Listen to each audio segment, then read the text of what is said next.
Hey guys, welcome back to TechMan. Today, let me show you how to add audio to CapCut PC. In this quick guide, I'll show you how to add audio in CapCut. First, open CapCut and load the project you want to edit.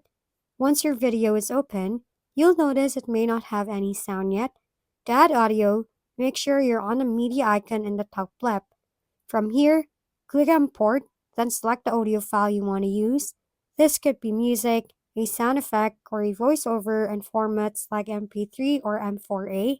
After importing, simply drag the audio down to the timeline.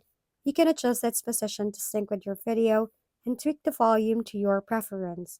For smoother transitions, you can also trim the audio or add fade in and fade out effects by selecting the audio clip and using the built-in editing tools. Once placed and adjusted, play your video to ensure everything sounds right. And that's it. You've successfully added a polished audio in your CapCut project.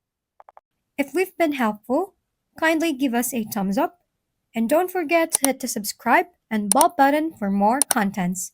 For any questions and suggestions, comment down below.